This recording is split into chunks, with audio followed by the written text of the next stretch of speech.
Hallo und herzlich willkommen zu einem weiteren Do-it-yourself-Video. Heute geht es um den Ölwechsel inklusive Filtertausch beim BMW E46.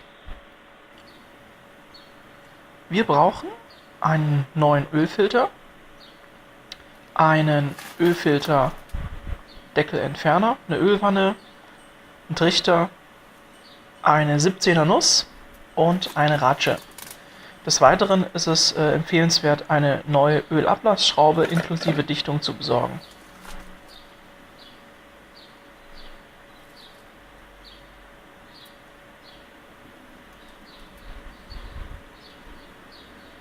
Außerdem ist es hilfreich, wenn man zusätzlich zu diesen Komponenten, das ist jetzt der Ölfilter-Deckelentferner, den gibt es für verschiedene BMW-Modelle. Ich werde nachher noch feststellen, dass ich da den falschen besorgt habe. Der passt bei mir nämlich nicht. Da muss ich mir dann mit einer Zange helfen. Das ist die neue Ölablassschraube, der neue Ölfilter. Natürlich ordentlich bzw. ausreichend neues Öl. Und was ich eigentlich sagen wollte, was auch noch hilfreich ist, ihr seht jetzt, das Auto steht auf Rampen. Das ist einfach ganz geschickt, wenn man das Auto auf die Rampe fährt, dann muss man nicht mit dem Wagenheber arbeiten und durch diese leichte Schräglage läuft das Öl auch besser ab. Hier haben wir jetzt den Ölfilter, der befindet sich beim BMW vorne im Motorraum. Ganz vorne, wo auch die Wasserpumpe und alles angeschlossen ist. Und wir sehen jetzt hier leider, habe ich da den falschen Deckel besorgt. Das heißt, ich muss jetzt hier mit einer Rohrzange mir helfen, da ich den Deckel sonst anders nicht abbekomme. Wenn man eine große Nuss hat, kann man natürlich auch eine große Nuss verwenden. So eine große Nuss hatte ich allerdings nicht. Mit der Rohrzange geht es allerdings auch. Man muss halt ein bisschen aufpassen, dass es so Hartplastik da oben, dass man da ja nicht zu rabiat ist und nachher nicht zu viel kaputt geht. Wenn man aber einigermaßen vorsichtig ist, ein bisschen was bröckelt natürlich immer ab, aber das geht. Man muss den ja später auch nicht so furchtbar festmachen. 25 Newtonmeter reichen da völlig aus.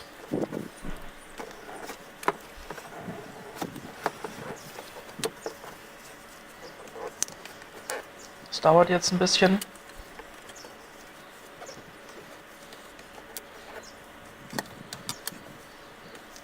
Normalerweise ist es so, dass man, wenn man den Ölfilter wechselt, so wie ich das jetzt mache, liegt auch immer ein neuer Dichtring dabei für die Ölfilterkappe hier. Da ich allerdings den letzten Ölwechsel, das ist ein sehr kurzer Ölwechsel, den ich eingeschoben habe, wenn man den, wie gesagt, normal regulär macht, tauscht man diesen Gummiring. Der ist jetzt aber noch so neu bei mir gewesen, deswegen habe ich den dann nachher nicht getauscht. Das sieht man dann auch. Ich lasse also den Dichtring hier dran und verwende den weiter. Wenn man einen regulären Intervall hat, bei mir waren es jetzt wie gesagt nur 2000, 2500 Kilometer her, dann ist das nicht unbedingt nötig. Bei einem regulären Intervall von 20.000 Kilometer sollte man den Dichtring auf jeden Fall wechseln. So, jetzt sieht man hier, Ölfilter ist lose, hier drin steht auch das Öl, das ist gut. Ich lasse das jetzt hier offen, dann ist später, wenn ich unten die Ölablassschraube aufdrehe, fließt das Öl etwas besser raus. Hier unten ist jetzt die Ölablassschraube, die ist normalerweise hinter so einer ja, Abdeckung versteckt. Die Abdeckung ist jetzt hier schon entfernt worden und ich zeige jetzt auf die Ölablassschraube. Da brauchen wir jetzt die 17er Nuss und den Ratschenschlüssel und dann können wir die entsprechend lösen und das Öl ablassen. Ich habe die Wanne schon vorbereitet, die Wanne steht unten drunter. Ich habe noch ein paar Decken ausgelegt für den Fall, dass mal was daneben geht. Man weiß ja immer nie so genau, wohin schießt das Öl. Insofern ist das ganz gut, dann ist man auf der sicheren Seite.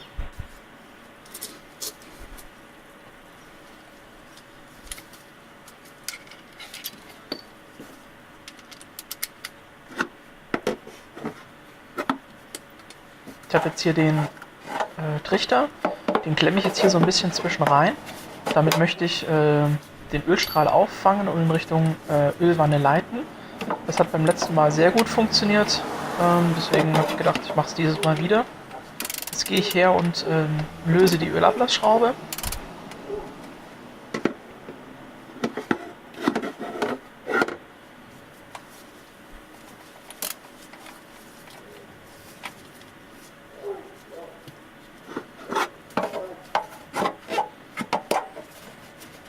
Ich bringe wieder meinen Trichter in Position.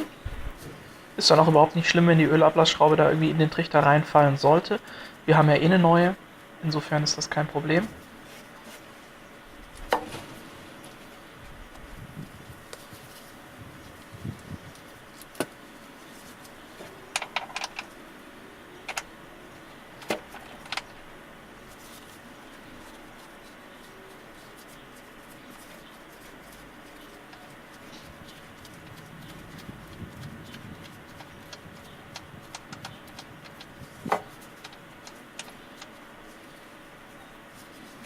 sieht man schon, es tropft schon ein bisschen, jetzt ist er dann gleich lose, zack, da ist er raus.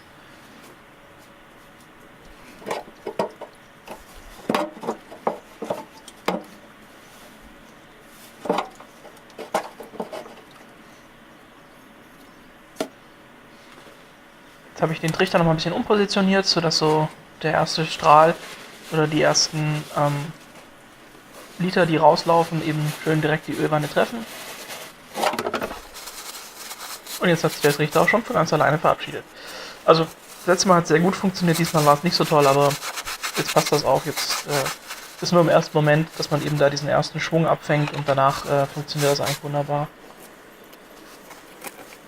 Ich spule jetzt ein bisschen die Zeit vor, das läuft jetzt schneller. Wie gesagt, das dauert eine Weile, bis hier das gesamte Öl rausgelaufen ist. Was man vielleicht noch erwähnen sollte, ist es eigentlich empfehlenswert, dass man vorher den Motor hat ein bisschen warm laufen lassen. Dann ist das Öl etwas leichtgängiger und fließt einfach besser aus der Ölwanne raus.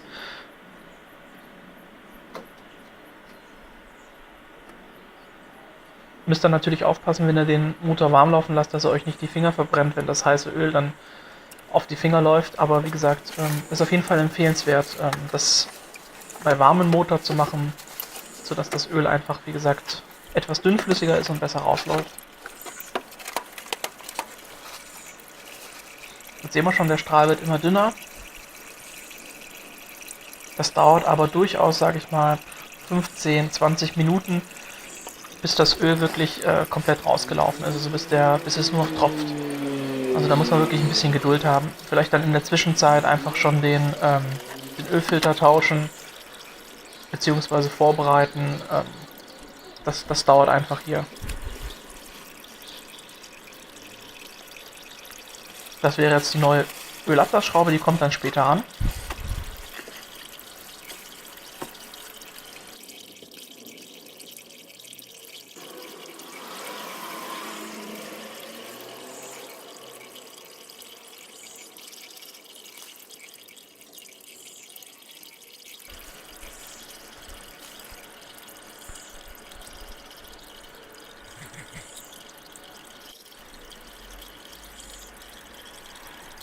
So, jetzt währenddessen das Öl da unten weiter rausläuft, widmen wir uns nochmal den Ölfilter.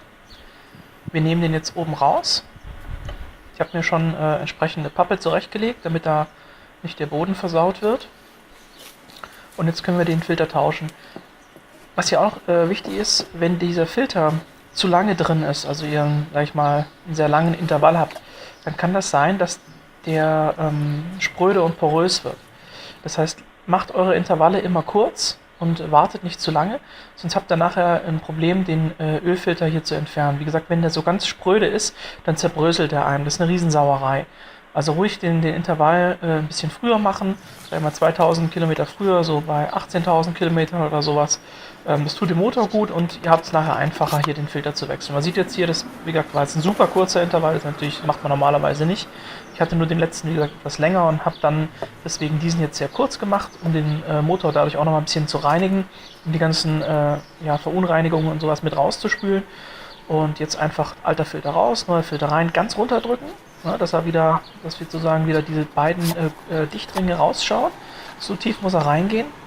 Und wie gesagt, den alten Dichtring, der sich dort befindet, den lasse ich jetzt noch dran, weil er ja in Wirklichkeit nicht alt ist, sondern erst 2000 Kilometer drin sitzt. Das heißt also, keine Ahnung, keine 6 Wochen oder 8 Wochen. Da brauche ich den jetzt noch nicht zu tauschen. Normalerweise tauscht man den aber. Ja, das war schon der ganze Zauber des Ölfilterwechsels. Und jetzt nimmt man den Ölfilter und schraubt ihn einfach wieder oben ein. Man braucht den Dichtring jetzt auch nicht irgendwie zu schmieren oder zu ölen, denn der ist noch geschmiert und geölt. Normalerweise, wie gesagt, wenn ihr den neuen verwendet hättet, ihr noch einölen müssen. Das fällt jetzt auch weg. So, Filter wieder aufsetzen, ein bisschen runterdrücken und mit der Hand anfangen festzuschrauben.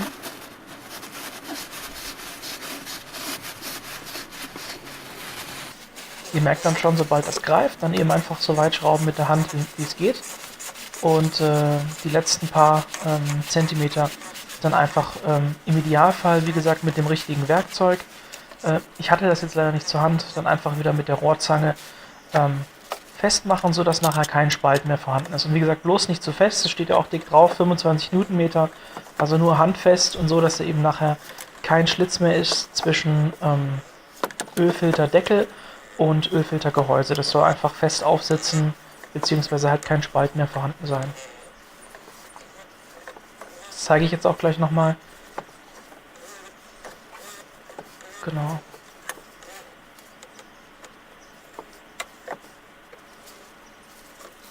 So, und jetzt ist wie gesagt hier einfach wichtig, dass der Öldeckel plan aufsitzt und hier kein Spalt mehr ist. Und dann ist alles gut. Das restliche Öl, was da noch dran klebt, da einfach wegwischen und gut ist. Jetzt schauen wir nochmal hier unten an der Ölwanne. Es läuft immer noch in den Ölablassbehälter, aber man sieht, es ist schon deutlich dünner geworden. Was man auch sieht, dass es so schokobraun ist. Das heißt, wie gesagt, das ist noch nicht besonders altes Öl. Also noch nicht tiefschwarz. So, jetzt haben wir es geschafft. Es tropft also nur noch ein bisschen. Da mache ich jetzt sozusagen um die Ölablassschraube das ein bisschen sauber. Dann nehme ich mir die neue Ölablassschraube zur Hand und drehe die jetzt wieder ein. Das ist ein bisschen schwierig, weil ich jetzt gucken musste, dass es im Bild drin ist. Normalerweise hätte ich jetzt von der anderen Seite geschaut, dann habe ich es einfacher.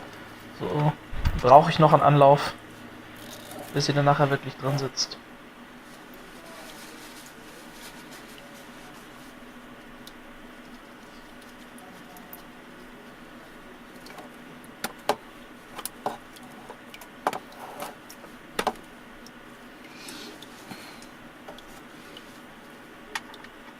Sieht man auch, der Dichtring, wie gesagt, ist wichtig, dass ihr nicht nur eine neue Schraube besorgt, sondern auch eben einen neuen Dichtring. Das gibt es aber normalerweise immer im Set.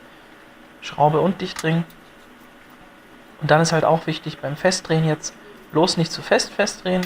Handfest reicht da wieder vollkommen aus, weil wie man sieht, auch jetzt tritt schon kein Öl mehr aus. Jetzt ist natürlich kein Druck drauf, aber dennoch, da muss man nicht mit viel Kraft arbeiten. Es muss einfach nur handfest sein und dann ist das absolut in Ordnung. So, jetzt nochmal ein bisschen das Öl abgewischt, was um die Ölablassschraube herum, um das Gehäuse der Ölablassschraube ist. Mit der Hand so weit reindrehen, wie es geht. Und dann einfach mit der 17er Nuss und dem Schlüssel das Ganze nochmal handfest anziehen.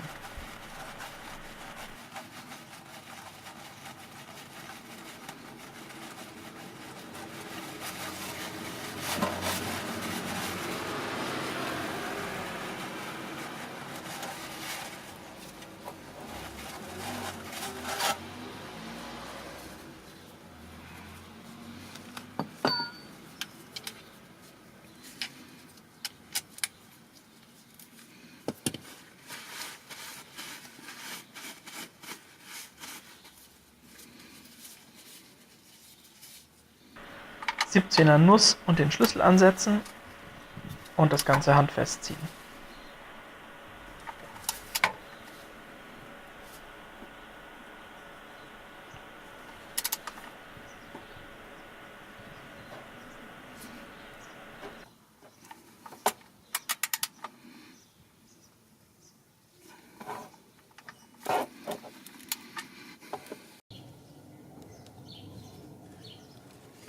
Jetzt sieht man hier nochmal den Aufbau. Ich hatte also die Rampen, ich habe das Auto hochgefahren.